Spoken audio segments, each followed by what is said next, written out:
السلام عليكم ورحمة الله تعالى وبركاته. نتمنىكم تكونوا بخير وعلى خير، ويلقاكم هذا الفيديو في احسن الاحوال وفي صحة جيدة. اليوم ان شاء الله غنشارك معكم واحد البسبوسة شرقية اللي كتجي رائعة. ندوزو للطريقة والمقادير على بركة الله. بالنسبة للمقادير اللي عندي هنايا كاس ديال الزيت، وكاس ديال الحليب، وكاس ديال السنيدة، عندي ياغورت بدون سكر، عندي جوج البيضات، عندي قشور ديال الليمونه او حامضه اللي بغيتو، عندي واحد ساشيه الفاني، جوج خمارات، وجوج كيسان ديال السميده رقيقه، العبار بكاس العنبه. بالنسبه للكريمه عندي نص لتر الحليب، عندي جوج معالق كبار ديال النشا، وعندي جوج معالق ديال السنيده، وعندي جوج فرماجات، وعندي واحد البواطه ديال الجبلي او الجبن، اي جبن تتفضلوا. غادي نحاول نديرو دوك النواشف مع بعضهم، ندير داك الفاني وغندير دوك جوج خمارات. دائما النواشف نجمعوهم، وغادي ندوز دابا نجيب واحد الاناء اخر اللي غادي ندير فيه واحد جوج البيضات،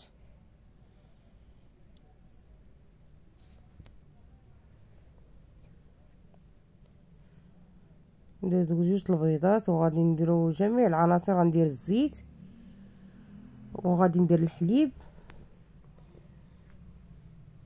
البسبوسه الصراحه ساهله ودغيا كتوجد. غادي ندير السكر سنيده، وغادي نزيد هذاك الياغورت بدون سكر. حتى لو بغيتو ديروا ياغورت بالفاني ديروه، انا فضلت ندير هذا الياغورت بدون سكر. غادي نخلط الخليط جيدا غير بالطراب اليدوي كما كيف كتشوفوا، غير ينسجموا لي هاد العناصر مع بعضها.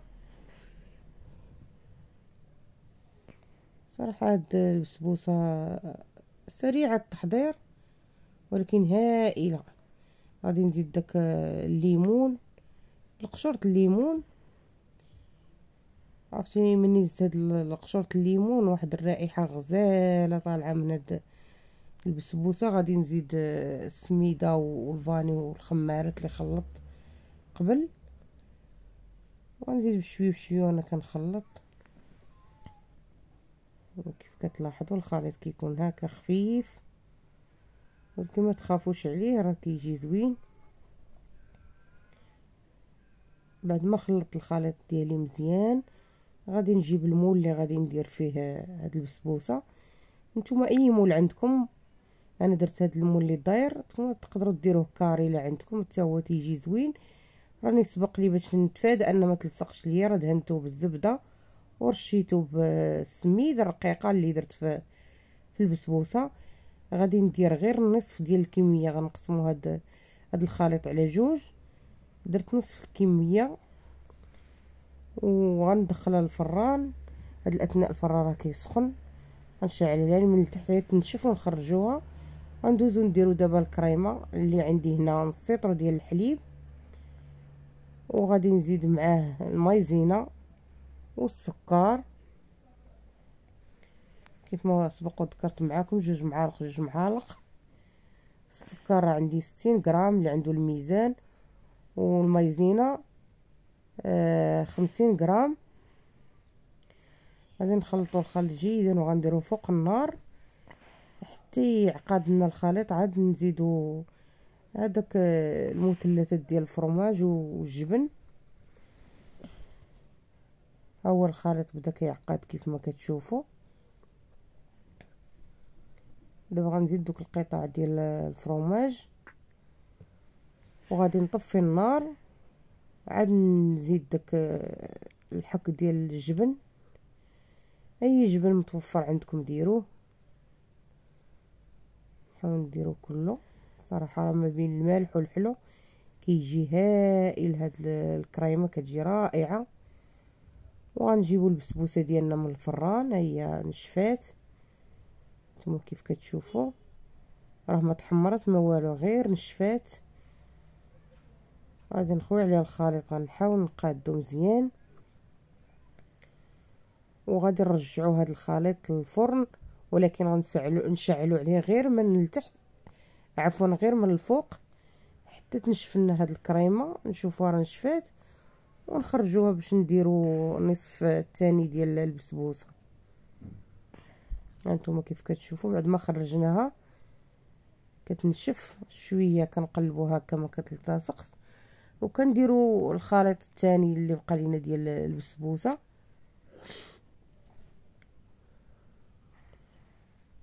وغادي ندخلوها ان شاء الله للفران، نحاولوا نقادوها وندخلوها للفران طيب، ونتلاقاو ان شاء الله باش تشوفوها كيف كتجي.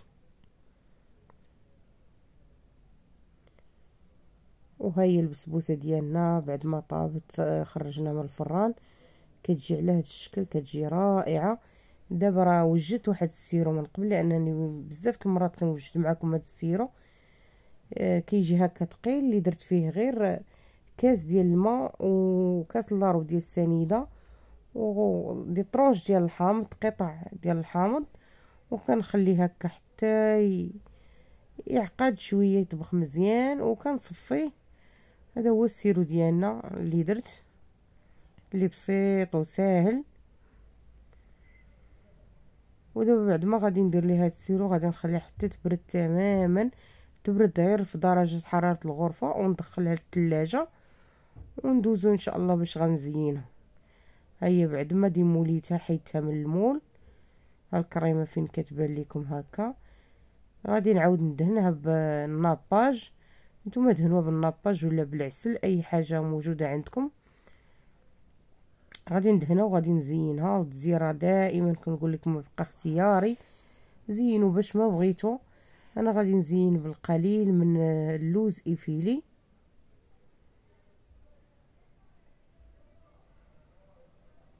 هانتوما كيف كتشوفوا. نتوما اي مكسرات موجوده عندكم زينوا بها. انا درت اللوز ايفيلي بعد ما حمرته شويه في الفرن، وغادي نزين بالقليل من بيستاش.